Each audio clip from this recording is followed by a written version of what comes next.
أعوذ بالله من الشيطان الرجيم. بسم الله الرحمن الرحيم. ياسين والقرآن الحكيم إنك لمن المرسلين على صراط مستقيم تنزيل العزيز الرحيم لتنذر قوما ما أنذر آباؤهم فهم غافلون لقد حق القول على أكثرهم فهم لا يؤمنون إنا جعلنا في أعناقهم أغلالا فهي إلى الأذقان فهم مقمحون وجعلنا من بين أيديهم سدا ومن خلفهم سدا فأغشيناهم فهم لا يبصرون وسواء عليهم أأنذرتهم أم لم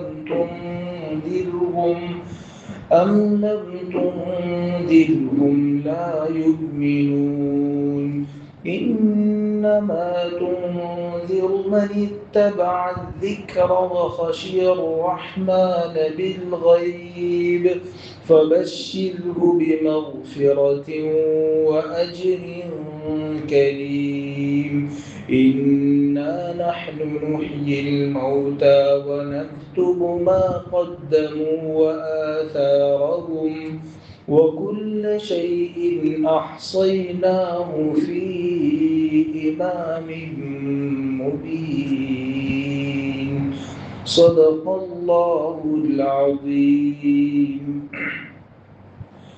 محترم بھائیو، دوستوں، بزرگوں، قرآن پاک کے 22ویں پارے کی اور 23ویں پارے کی مشہور سورت سورہ یاسین شریف کی ابتدائی 12 آیتیں ہمارے سامنے تلاوت کی گئی. سورہ یاسین قرآن پاک کی ممتاز اور نہایت اہم صورتوں میں سے ایک صورت ہے. قرآن پاک کی جو صورتوں کی ترتیب ہے کہ پہلے سورہ فاتحہ ہے، پھر سورہ بقرہ ہے، اس ترتیب کے اعتبار سے یہ 36ویں نمبر کی صورت ہے.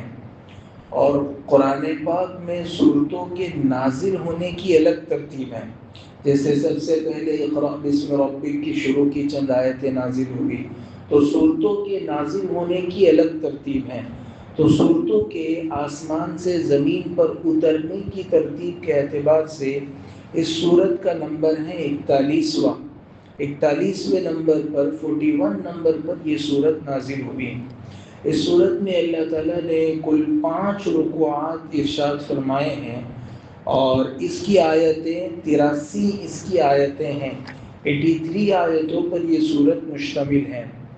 موضوع اس صورت کا، عنوان اور سبجیکٹ اس صورت کا وہی ہے جو پورے قرآن پاک کا موضوع اور اس کا عنوان ہے، یعنی توحید، اللہ کو ایک ماننا، رسالت یعنی حضور اکرم صلی اللہ علیہ وسلم کو سچا اور آخری نبی ماننا، اور آخرت یعنی مرنے کے بعد والی زندگی پر ایمان لانا.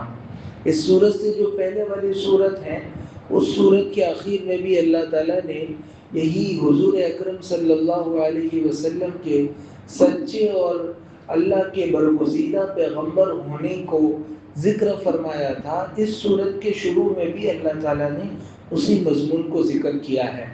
ان 12 آیتوں کے بعد آگے جو آ رہا ہے وہ ایک سابقہ، اگلی قوموں میں سے ایک نیک شخص کا قصہ اللہ تعالیٰ نے بیان کیا ہے کہ کس طرح انہوں نے اپنی قوم کو نیکی کی طرف بلایا، برائی سے بچانے کی کوشش کی، کفر اور شرک سے توحید اور رسالت کی طرف، اللہ کی طرف بلانے کی کوشش کی. ابھی جو ابتدائی 12 آیتیں پڑھی گئی ہے اس میں اللہ تعالیٰ نے خاص کر کے رسالت کا یعنی آپ صلی اللہ علیہ وسلم کے سچے نبی ہونے کا اور آپ کی دعوت کا اللہ تعالیٰ نے تذکرہ فرمایا ہے۔ یہ سورت قرآن پاک کی ممتاز اور بہت ہی فضیلت والی اور بڑی اونچی صورتوں میں شمار ہوتی ہیں۔ حدیث میں حضور اکرم صلی اللہ علیہ وسلم نے فرمایا ان لکل شیء قلبا، کہ ہر چیز کے لیے ایک دل ہوتا ہے، اور قرآن پاک کا بھی ایک دل ہے، اور وہ ہے وقلب القرآن یاسین، قرآن پاک کا دل یاسین شریف ہے۔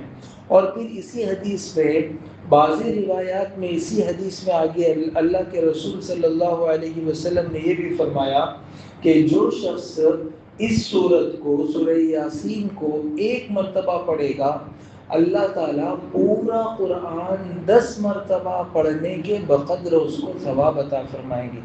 یعنی کتنی فضیلت والی صورت ہوگی۔ آدمی مکمل قرآن، ہم کو معلوم ہے کہ ہم رمضان میں مکمل قرآن پڑھتے ہیں تو کتنی محنت کرنی پڑتی ہے۔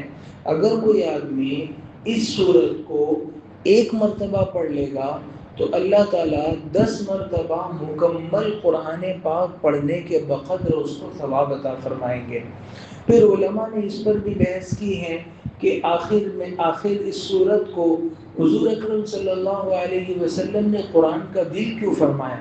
تو امام غزالی رحمۃ اللہ علیہ نے لکھا ہے کہ جیسے آدمی کی صحت کا مدار، آدمی کی صحت کا ذریعہ اس کا دل ہوتا ہے، دل اگر صحیح ہے تو اس کا سارا جسم صحیح ہے، اور دل اگر بیمار ہے تو پھر اس کا سارا جسم بیمار ہے۔ ایسے ہی اس صورت میں اللہ تعالیٰ نے سب سے زیادہ جس مضمون کو کھول کر بیان کیا ہے وہ ہے آخرت کا فکر آخرت۔ جس کی آخرت کی فکر صحیح ہوگی، جس کے ذہن میں ہر وقت یہ بات تازہ رہتی ہوگی کہ مجھے کل کو اللہ کے یہاں اٹھ کر اپنی زندگی کا حساب دینا ہے، اللہ کو بتانا ہے کہ ہم نے جو ماتھا دیا تھا وہ کس کے سامنے ٹیک کر آئے ہو، اور ہم نے جو دل، زبان اور دماغ دیا تھا اس میں کس کی رسالت کا اقرار بسا کر آئے تھے، تو پھر آدمی میں اگر آخرت کا فکر صحیح ہوگا تو اس کا عقیدہ بھی درست ہوگا، اور جس کا عقیدہ درست ہوگا اس کا عمل بھی درست ہوگا۔ تو چونکہ جیسے انسان کی صحت ڈیپینڈنٹ ہے، انسان کی صحت موقوف ہے اس پر کہ اس کا دل صحیح ہو، ایسے ہی انسان کے اعمال اور اس کی زندگی موقوف ہے اس پر کہ اس کی آخرت کی فکر صحیح ہو۔ تو اس لیے اللہ تعالیٰ، اللہ کے رسول صلی اللہ علیہ وسلم نے اس سورت کو قرآن پاک کا دل فرمایا۔ بعض حضرات کہتے ہیں کہ اس لیے بھی اللہ کے رسول صلی اللہ علیہ وسلم نے اس سورت کو قرآن کا دل فرمایا کہ انسان کے جسم میں سب سے اہم عضو دل ہے۔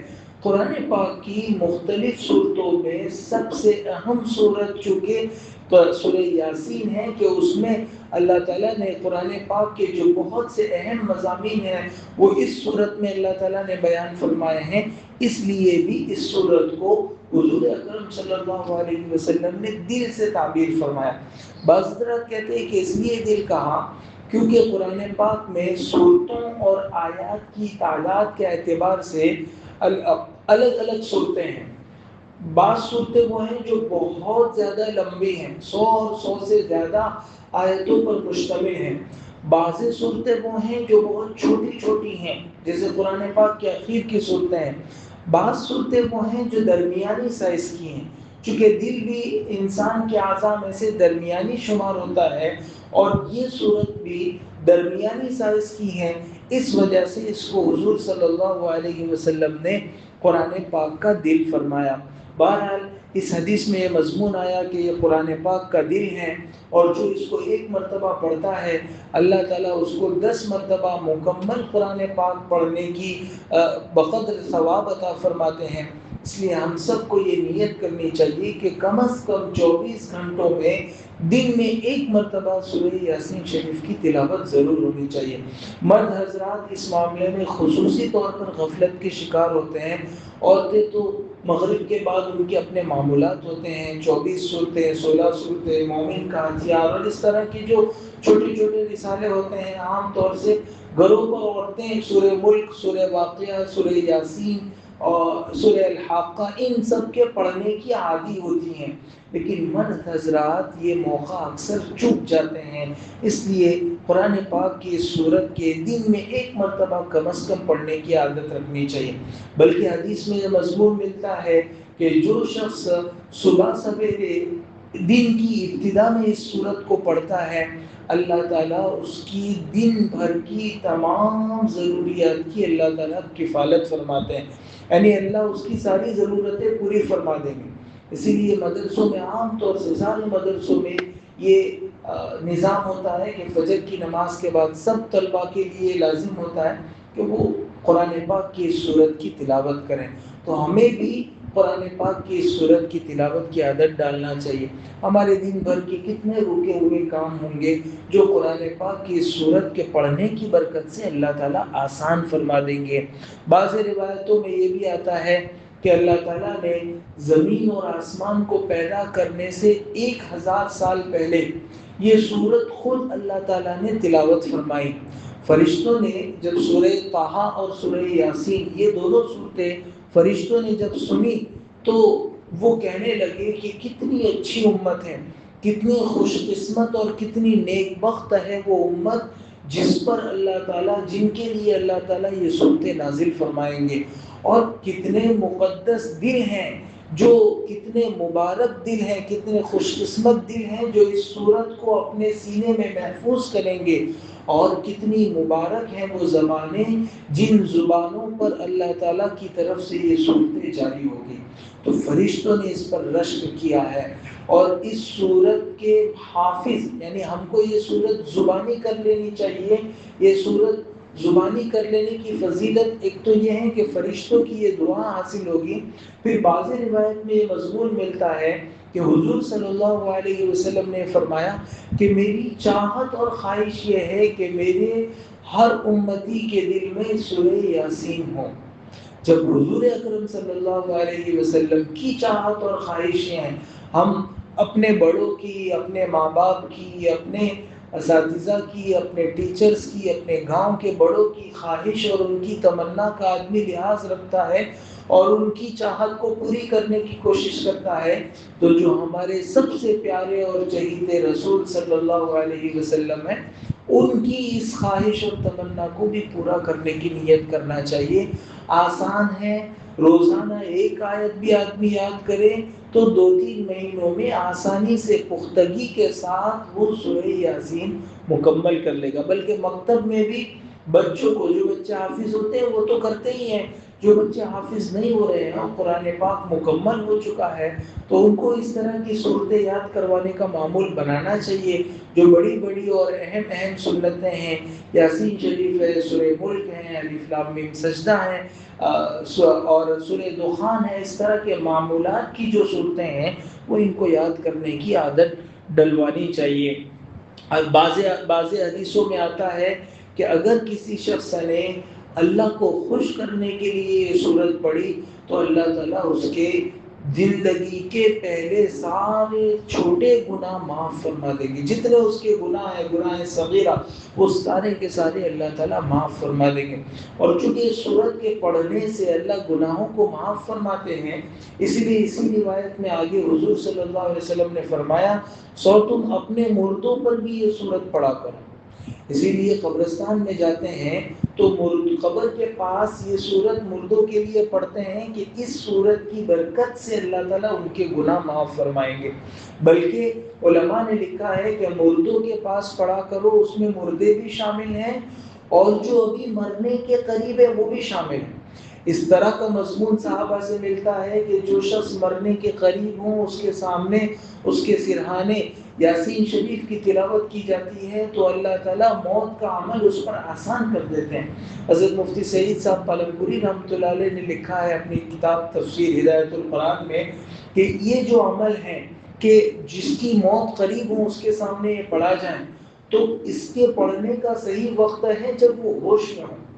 اگر وہ ہوش و حواس عام طور سے لوگ بالکل آخری گھڑی کا انتظار کرتے ہیں، حضرت فرماتے نہیں، جب وہ بیمار ہو جائے اور اندازہ ہونے لگے کہ اب وہ بچے گا نہیں اور ہوش و حواس میں ہے، اس وقت پڑھنا چاہیے، کیونکہ اس صورت میں اللہ تعالیٰ نے آخرت کے مضمون بیان کیے ہیں، اور مومن کا اصل وطن جو ہے وہ جنت ہے۔ جو لوگ باہر کے ملکوں میں جاتے ہیں، ان کے سامنے کوئی وطن کا ذکر کرتا ہے، اپنے گاؤں کا ذکر کرتا ہے، ان کا جی چاہتا ہے کہ کہیں سے ہم کو پر لگ جائیں اور ہم اڑ کر اپنے گاؤں میں پہنچ جائیں، اپنے وطن پہنچ جائیں۔ تو مومن کا اصل وطن جنت ہے۔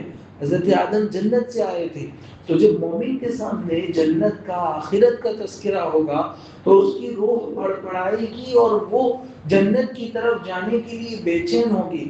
تو موت کا مرحلہ اس شخص کے لیے اس صورت کی برکت سے آسان ہو جاتا ہے۔ اسی لیے جو مرنے کے قریب ہوتا ہے اس پر اس کے سرہانے سورہ یاسین شریف کی تلاوت کی جاتی ہیں، اور مردوں کے پاس بھی جا کر سورہ یاسین شریف کی تلاوت ان کے اصالہ ثواب کے لیے کی جاتی ہے۔ بعض ضعیف روایت میں تو یہ مضمون بھی آیا ہے کہ جو شخص جمعہ کے دن اپنے والدین یا ان میں سے کسی ایک کی قبر کی زیارت کو جائے تو وہ وہاں اس سورت کی تلاوت کریں۔ اس کی برکت سے اللہ تعالیٰ ان کے بہت سارے آخرت کے کام اس کے اللہ تعالیٰ آسان فرما دیتے ہیں۔ اور بعض روایت میں یہ ہے کہ اگر کسی کا کوئی کام اٹکا ہوا ہو اور اپنے اس کام کو پورا کرنے کے لیے اس نیت سے یاسین شریف پڑھے گا تو اللہ تعالیٰ اس کا وہ کام آسان فرما دیں گے۔ اب کتنے جو ہے وہ آدمی ادھر ادھر کے لوگوں کے چکر لگاتا ہے کہ میرا یہ کام اٹکا ہوا ہے، کبھی بینکوں کے چکر لگاتا ہے، کبھی کسی سے سودی لون لیتا ہے، کبھی کسی کی گالیاں سنتا ہے، کبھی حتیٰ کہ یہ جو کفر اور شرک کے ادھر ادھر کے عمل کرتے ہیں ان کے پاس بھی آدمی اپنی پریشانی حل کرنے کے لیے چلا جاتا ہے۔ حالانکہ حدیث میں ہے کہ اپنی ضرورت کے لیے یاسین شریف کی اگر آدمی تلاوت کر لے تو اللہ تعالیٰ اس کی ضرورت پوری فرماتے ہیں۔ بعض بزرگوں سے یہ منقول ہے کہ اگر کھانا بنایا گیا ہو اور اندازہ یہ ہے کہ مقدار سے زیادہ لوگ کھانے کے لیے آ گئے اور کھانا گھٹنے کا اندیشہ ہے، تو اگر کھانے پر بھی سورہ یاسین شریف پڑھ کر پھونک مار دی جائے، دم کر دیا جائے تو اللہ تعالیٰ اس کھانے میں برکت عطا فرمائیں گے۔ یہ بھی ہم نے دیکھا ہوگا بعض مرتبہ دعوتوں میں ڈیگ کھولتے ہی اس پر یاسین شریف پڑھ کر تلاوت کی جاتی ہے۔ یہ بعض بزرگوں سے منقول ہے۔ بہرحال اس سورت کی بہت ساری فضیلت ہیں۔ یحییٰ ابن کثیر رحمۃ اللہ علیہ تو فرماتے ہیں کہ اگر کوئی شخص صبح اس کو پڑھے گا تو اللہ تعالیٰ شام تک اس کو خوش رکھیں گے، اور جو شخص شام کو اس کو پڑھے گا اللہ تعالیٰ اس کو دوسرے دن کی صبح تک خوش رکھیں گے۔ اور خود فرماتے ہیں کہ یہ بات میں نے ایسے شخص سے سنی ہے جس نے سالہ سال تک روزانہ اس سورت کو پڑھ کر اس کا تجربہ کیا ہے۔ تو اور بعض روایت میں تو یہ بھی ہے کہ جو شخص رات کو اس سورت کو پڑھ کر سوتا ہے اگر وہ بستر پر مر گیا تو اللہ تعالیٰ شہیدوں کی فہرست میں، شہداء کی فہرست میں اس کو شمار فرمائیں گے۔ بعض روایتوں میں ہے کہ جو شخص اس سورت کو پڑھتا ہے اللہ تعالیٰ اس کے سارے گناہوں کو معاف فرما دیتے ہیں۔ تو بہرحال یہ مختلف روایتوں میں اس کی متعدد جو ہے وہ فضیلتیں اس سورت کی آئی ہیں۔ روزانہ اس کو پڑھنے کی عادت ڈالنی چاہیے۔ ایک حدیث میں حضور صلی اللہ علیہ وسلم نے فرمایا کہ اس سورت کے ایک سورت قرآن پاک میں ہے جس کو العزیز کہتے ہیں اور جس کے پڑھنے والے کو شریف کہتے ہیں۔ اور پھر حضور صلی اللہ علیہ وسلم نے فرمایا کہ جو شخص اس کو پابندی سے پڑھتا ہے اللہ تعالیٰ اس کی سفارش قبیلہ ربیعہ کے لوگوں سے زیادہ بھی اس کی سفارش ہوگی تو اللہ تعالیٰ قبول فرمائیں گے۔ عربوں میں تعداد کے اعتبار سے مضر اور ربیعہ یہ دو قبیلے بڑے مشہور تھے، ان کی بڑی لمبی یعنی ان کے بہت سارے لوگ پھیلے ہوئے تھے۔ تو حضور صلی اللہ علیہ وسلم فرما رہے ہیں کہ اس سورت کو پابندی سے پڑھنے والا کل قیامت کے دن اگر لوگوں کی سفارش کرے گا تو اللہ تعالیٰ ربیعہ اور مضر کے لوگوں سے زیادہ بھی اس کی سفارش ہوگی تو اللہ تعالیٰ اس کی سفارش کو قبول فرمائیں گے۔ علماء نے یہ بھی لکھا ہے کہ یاسین شریف کی فضیلت میں یہ جتنی روایتیں سنائی گئی یہ سب سند کے اعتبار سے اتنی زیادہ مضبوط نہیں ہے، لیکن چونکہ فضائل میں ضعیف روایتیں چل جاتی ہیں اس لیے یہ ساری روایتیں آپ کے سامنے بیان کر دی گئی۔ ان تمام روایات کو بیان کرنے کا مقصد یہ ہے کہ یاسین شریف بہت اہم سورت ہے، بہت سارے اس کے فضائل ہیں۔ روزانہ کم از کم دن میں یا تو 2 مرتبہ، آخری درجے میں 1 مرتبہ ضرور پڑھ لینا چاہیے. اور آسان اس کا پڑھنے کا وقت ہے، فجر کی نماز آدمی پڑھ لے اور نماز کے بعد یاسین شریف پڑھنے کے لیے بیٹھ جائیں. 5 سے 7 منٹ سے زیادہ کسی حال میں نہیں ہونے ہیں. اور یہ بھی یاد رکھنا چاہیے کہ یہ کسی کی موت میت پر جو یاسین شریف بعد میں ایصال ثواب کے لیے پڑھا جاتا ہے، بعض جگہوں پر باقاعدہ اعلان ہوتا ہے، بعض جگہوں پر لازمی سمجھا جاتا ہے، بعض جگہوں پر اجتماعی مجلس ہوتی ہے. تو اس کے بارے میں مفتی سعید صاحب پالک پوری رحمۃ اللہ علیہ نے لکھا ہے کہ انفرادی طور پر، یعنی اکیلے پڑھنا تو درست ہے، لیکن اجتماعی طور پر اس کو لازم بنا لینے کا مطلب یہ ہوا کہ سب جتنے مصلی نماز کے لیے آئے سب کو بیٹھنا ضروری ہے. ایسا نہیں ہے، کوئی بیٹھنا ضروری نہیں. آدمی اپنے گھر جا کر پڑھے، اپنی فرصت سے پڑھے. اس کو لازم قرار دے دیں گے تو یہ شریعت کی طرف سے جو ہے وہ ایک طرح کی زیادتی اور ایک طرح کا لوگوں پر زبردستی ایک چیز لادنا ہوگا. باقی ہر آدمی اپنے اپنے طور سے، اس میں تو ایسا ہوتا ہے ادلا بدلی چلتا ہے. ہمارے مرحوم کے موقع سے اگر وہ یاسین شریف کی تلاوت کے لیے بیٹھا تھا تو آدمی پھر اس کے مرحوم کے موقع سے بیٹھتا ہے، اور اگر ہمارے موقع سے وہ نہیں بیٹھا تھا تو آدمی پھر اس کے موقع سے بھی نہیں بیٹھتا ہے. یہ سب نہیں ہونا چاہیے. باقی یہ ہے کہ کسی کے مرنے پر ایصال ثواب ضرور کرنا چاہیے. ہم کسی کو دیں گے تو کوئی ہم کو دے گا. یہ دنیا میں یہی دستور ہے، لے اور دے. آدمی جتنا دوسروں کو دے گا اتنا لے گا. اور اگر اس نے کسی کو اپنی زندگی میں کچھ بخشا نہیں ہے، دیا نہیں ہے، تو کوئی اس کو بھی یاد نہیں کرے گا، کوئی اس کو بھی کچھ دے گا نہیں. اس سورت کے مشہور نام تو اس کا یاسین ہے، چونکہ پہلی آیت میں یاسین کا لفظ ہے. اور بھی اس سورت کے بہت سارے نام علماء نے لکھے ہیں. ایک نام اس سورت کا عظیمہ ہے، چونکہ بڑی عظیم سورت ہے. ایک نام ہے معیمہ. معیمہ عربی میں کہتے ہیں دن رات کے سارے کام آسان بنانے والی سورت.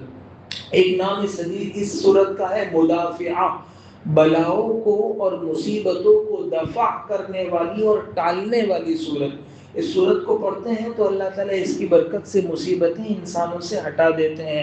ایک بعض حضرات نے اس سورت کا ایک اور نام ذکر کیا ہے قاضیہ. قاضیہ یعنی حاجتوں کو پورا کرنے والی سورت. جیسا کہ میں نے بتایا حدیث میں آتا ہے کہ جو شخص اس سورت کو پڑھے گا اللہ تعالیٰ اس کی تمام ضروریات پوری فرما دیں گے.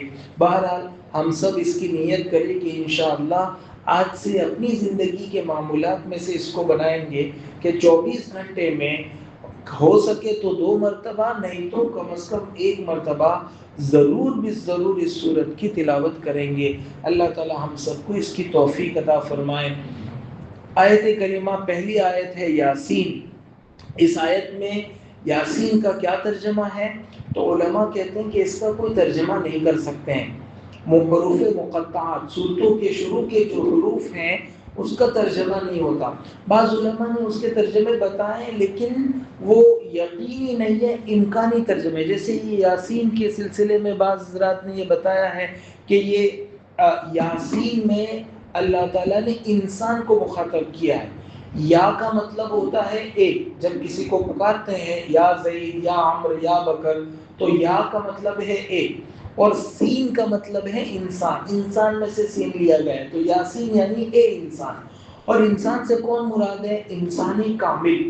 اور انسانی کامل کون ہے؟ سب سے زیادہ مکمل انسان اس دنیا میں حضور اکرم صلی اللہ علیہ وسلم. گویا اللہ تعالیٰ نے یاسین کہہ کر آپ صلی اللہ علیہ وسلم کو پکارا.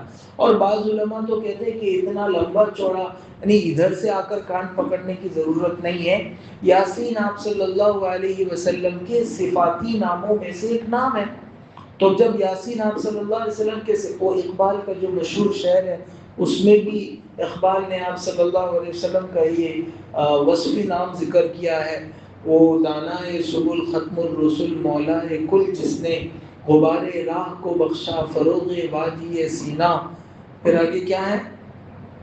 غبار راہ کو بخشا فروغ وادی سینا، نگاہ عشق و مستی میں وہی اول وہی آخر، وہی قرآن وہی فرقہ وہی یاسین وہی طٰہٰ. تو طٰہٰ بھی اور یاسین بھی آپ صلی اللہ علیہ وسلم کے صفاتی ناموں میں سے ایک نام ہے. اسی لیے علماء کے یہاں یہ مسئلہ اٹھا ہے. امام مالک رحمۃ اللہ علیہ تو کہتے ہیں کہ یاسین اللہ کا نام ہے، اللہ کی صفت ہے. تو علماء کے یہاں یہ مسئلہ اٹھا ہے کہ یاسین نام رکھ سکتے ہیں کہ نہیں رکھ سکتے ہیں؟ تو بعض علماء نے، جیسے امام مالک رحمۃ اللہ علیہ کہتے ہیں کہ جو اللہ کا نام ہے وہ مخلوق کا نام نہیں ہو سکتا، تو نہیں رکھ سکتے۔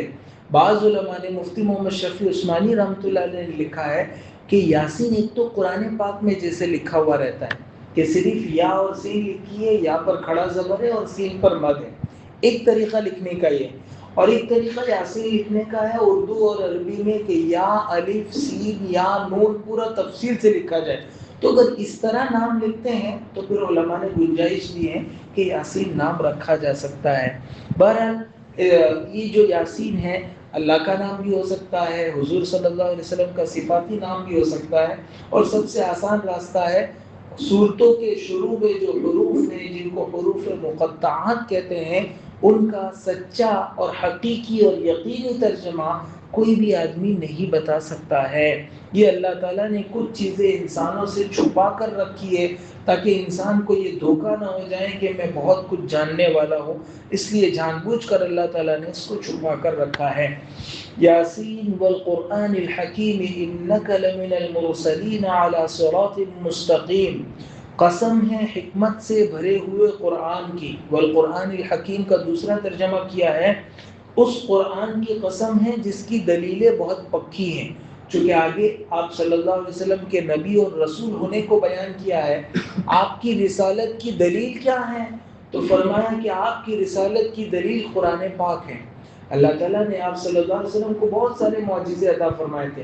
آپ کی انگلیوں سے پانی کے چشمے جاری ہوتے تھے، آپ نے چاند کے 2 ٹکڑے کر دیے، آپ کے لعاب مبارک سے زخم جو ہے وہ اچھا ہو جاتا تھا، پھوٹی ہوئی آنکھ اچھی ہو جاتی تھی۔ اللہ نے بہت سارے معجزے دی، لیکن وہ معجزے آپ کی دنیا سے پردہ فرما جانے کے ساتھ ساتھ وہ معجزے بھی چلے گئے۔ آپ کا ایک معجزہ ایسا ہے قرآن پاک جو آپ کے دنیا سے پردہ فرما جانے کے بعد بھی مومنوں کے ہاتھ میں ہیں، اور اللہ تعالیٰ نے آپ کی رسالت کی سچی گواہی کے لیے قیامت تک اس کو باقی رکھا ہے، کیونکہ اب قیامت تک کوئی دوسرا نبی آنے والا نہیں ہے۔ اسی لیے اللہ تعالیٰ خود قرآن پاک کی قسم کھا کر یہ ارشاد فرما رہے ہیں کہ حضور اکرم صلی اللہ علیہ وسلم سچے نبی ہیں۔ قسم ہے حکمت سے بھرے ہوئے قرآن کی، یقیناً تم تو رسولوں میں سے ہو اور بالکل سیدھے راستے پر ہو، اعلیٰ صراط مستقیم، سیدھے راستے پر ہو۔ چونکہ مکے کے کافر کہتے تھے کہ محمد راہ بچک گئے ہیں، راہ بھٹک گئے ہیں، وہ ہمارے معبودوں کو برا بھلا کہتے ہیں، وہ گمراہ ہو گئے۔ تو اللہ تعالیٰ فرما رہے ہیں کہ محمد تو سیدھے راستے پر ہے، گمراہ تو تم لوگ ہو جو محمد کی باتوں کو ٹھکراتے ہو۔ محمد صلی اللہ علیہ وسلم تو سچے رسولوں میں سے ہیں۔ یہاں یہ بات بھی معلوم ہونی چاہیے کہ اس آیت میں اللہ تعالیٰ نے قرآن پاک کی قسم کھائی۔ اللہ تعالیٰ تو خالق ہیں، کیا بندے قرآن کی قسم کھا سکتے ہیں؟ تو علماء نے اس سلسلے میں لکھا ہے کہ قسم ویسے تو بلا وجہ قسم نہیں کھانا چاہیے۔ یہ ہمارے یہاں نوجوانوں میں اس کی عادت ہوتی ہے، بات بات پر قسم اٹھا لیتے ہیں۔ بلا وجہ قسم نہیں کھانا چاہیے، اس سے علماء نے منع کیا ہے۔ اور اگر قسم کھانے کی نوبت اور ضرورت آئے تو اللہ کے نام کی قسم کھانا چاہیے، باقی نبی کے نام کی، قرآن کے نام کی، ماں کے نام کی، ان سب ناموں کی قسم کھانے سے منع کیا ہے۔ لیکن ساتھ میں علامہ شامی رحمۃ اللہ علیہ نے یہ مسئلہ ذکر کیا ہے کہ ویسے تو قرآن پاک کی قسم نہیں کھانا چاہیے، لیکن اگر کسی نے قسم کھا لی تو وہ قسم ویلڈ ہوگی، اور اگر اس کے خلاف کیا تو پھر مفتی صاحب کو پوچھ کر اس کا کفارہ دینا پڑے گا، پھر وہ مسئلہ مفتی صاحب کے پاس لانا پڑے گا۔ بہرحال چونکہ اس میں قرآن پاک کی قسم آئی تھی اس لیے اس کو بھی ذکر کر دیا۔ یاسین قرآن کی قسم ہے حکمت سے بھرے ہوئے قرآن کی، یقیناً آپ تو رسولوں میں سے ہیں اور بالکل سیدھے راستے پر ہیں۔ تنزیل العزیز الرحیم، یہ قرآن بڑے زبردست، بڑے رحم کرنے والے اللہ تعالیٰ کی طرف سے اتارا جا رہا ہے، اور دھیمے دھیمے آہستہ آہستہ بتدریج اتارا جا رہا ہے۔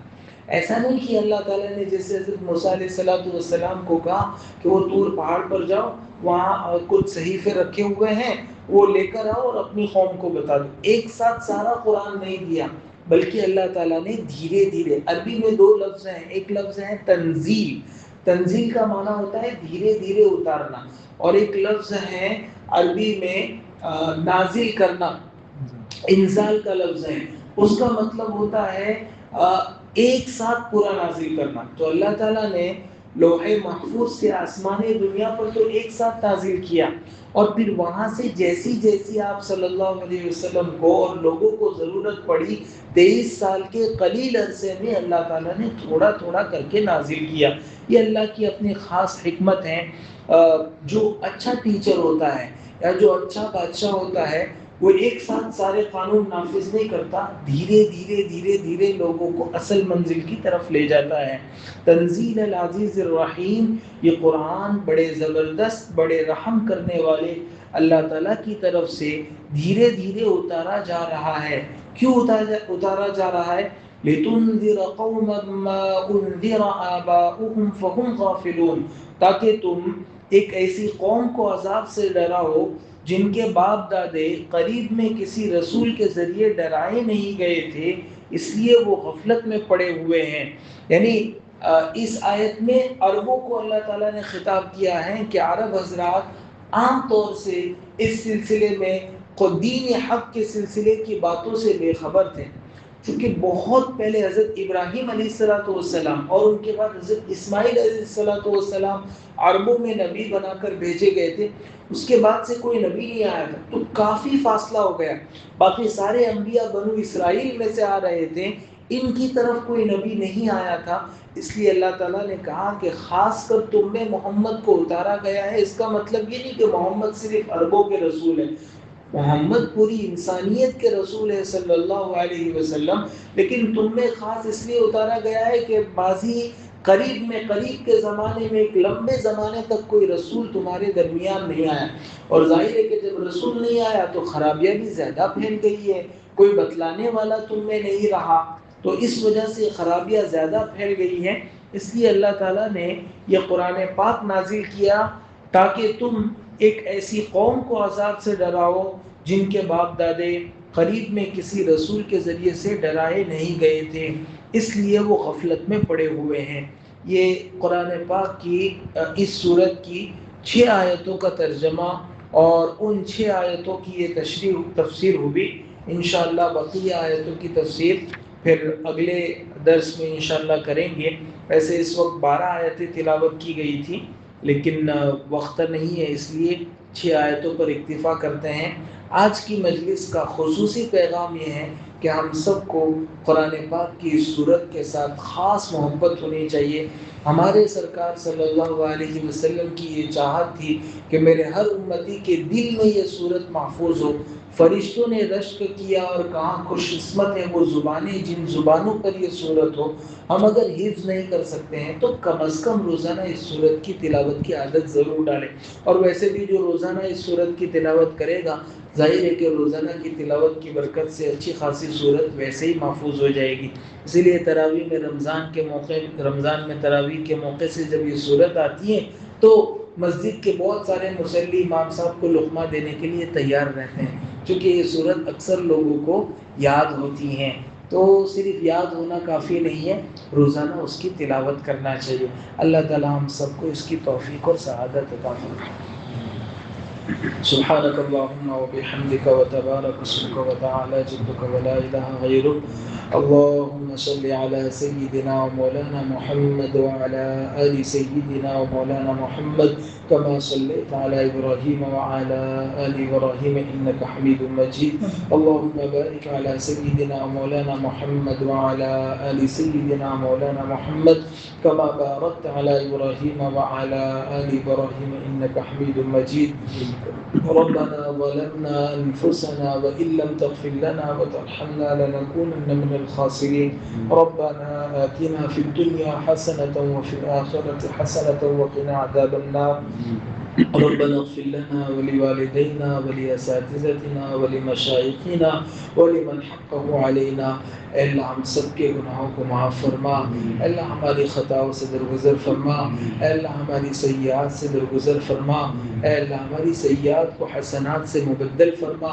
اے اللہ ہم سب کو نیکی کے راستے پر گامزن فرما. اے اللہ برائی کے راستے سے ہماری بھرپور حفاظت فرما. اے اللہ قرآن پاک سے سچی پکی محبت نصیب فرما. اے اللہ نمازوں کا عشق نصیب فرما. اے اللہ اس سورت کی زیادہ سے زیادہ تلاوت کر کے اے اللہ اپنے آپ کو سعید، نیک بخت اور خوش قسمت بنانے کی توفیق عطا فرما. اے اللہ اس سورت کا حفظ کرنا، منزبانی کرنا اے اللہ ہم سب کے لیے آسان فرما. روزانہ اس کی تلاوت کی ہمیں توفیق عطا فرما. ہماری زندگیوں میں، ہماری نسلوں کی زندگیوں میں، ہماری اولاد میں، ہمارے رشتہ داروں میں اور اے اللہ ہمارے دوست احباب اعزاء اور ہمارے گھروں میں اس سورت کی تلاوت کو زندہ فرما. اس سورت کی برکتیں ہمیں عطا فرما. اے اللہ روزانہ 5 وقت کی نمازیں پابندی کے ساتھ، تکبیر اولیٰ کے ساتھ، جماعت کے اہتمام کے ساتھ ادا کرنے والوں میں ہمیں شامل فرما. اللہ ہمیں اور ہماری اولاد کو نماز کا قائم کرنے والا بنا. رب اجعلنی مقیم الصلاۃ ومن ذریتی ربنا وتقبل دعا. اے اللہ تیرے خلیل نے تجھ سے نمازوں کی پابندی کی، اپنے لیے اور اپنے اولاد کے لیے دعا کی تھی. اللہ ہم بھی اپنے لیے اور اپنے اولاد کے لیے 5 نمازوں کے اہتمام کی تجھ سے اے اللہ بھیک مانگتے ہیں. اللہ ہمیں توفیق اور سعادت عطا فرما. اے اللہ مسجدوں سے دور رہنے سے ہماری حفاظت فرما. اے اللہ زیادہ سے زیادہ اپنا وقت مسجدوں میں گزارنے کی توفیق عطا فرما. قرآن پاک اور قرآن پاک کی سورت سے سچی پکی محبت نصیب فرما. اے اللہ ہماری دنیا اور آخرت کی تمام جائز اور نیک مرادیں پوری فرما. اے اللہ اس مجلس میں بیٹھنے والوں کی تمام حضرات کی جائز اور نیک مرادیں پوری فرما. اے اللہ ہم میں جو بیمار ہیں انہیں شفاء کامل عاجل مستمر عطا فرما. جو مقروض ہیں ان کے قرضوں کی ادائیگی کی غیب سے شکلیں اور صورتیں پیدا فرما. جو پریشان حال ہیں ان کی پریشانیوں کو دور فرما. جو بے روزگار ہیں ان کو حلال پاکیزہ وسعت والی روزی عطا فرما. جو بے شادی ہیں اللہ ان کو صالح جوڑ عطا فرما کر اے اللہ آسانی کے ساتھ، عافیت کے ساتھ ان کے نکاح کی سبیلیں اور ان کی نکاح کی شکلیں پیدا فرما. اے اللہ ہر جو مسلمان بھی دنیا میں، جو ایمان والا بھی جہاں کہیں پہ رہتا ہو اور جس مصیبت کا شکار ہو اے اللہ اس مصیبت سے نجات عطا فرما. اے اللہ عالم اسلام میں امن قائم فرما. اے اللہ امن اور ایمان کے ساتھ زندگی ہماری گزارنے کی توفیق عطا فرما. اے اللہ ہمارے ملک میں بھی اللہ امن قائم فرما. اے اللہ ہمیں اس ملک میں جتنے سلسلے ہمارے تیرے نیک بندوں نے اس ملک میں جاری کیے تھے اے اللہ دعوت و تبلیغ کے، خانقاہ کے اور مدرسوں کے اور جتنے بھی سلسلے تنظیموں اور جماعتوں اور جمعیتوں کے قائم فرمائے تھے اے اللہ ان سب کی بھرپور حفاظت فرما. اے اللہ ان کی حفاظت کے لیے اے اللہ ہمیں محنت کرنے کی توفیق اور سعادت عطا فرما. حضور پاک صلی اللہ علیہ وسلم نے خیر کی لائن سے جتنی دعائیں مانگی اور بتلائی ہمیں اور پوری امت کو عطا فرما. جن شرور اور برائیوں سے پناہ چاہیے ہمیں اور پوری امت کو اس سے پناہ عطا فرما.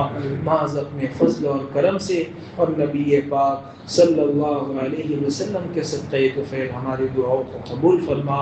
ربنا تقبل منا انك انت السميع العليم وتب علينا انك انت التواب الرحيم. وصلى الله تعالى على خير خلقه سيدنا ومولانا محمد وآله وأصحابه أجمعين برحمتك يا رب.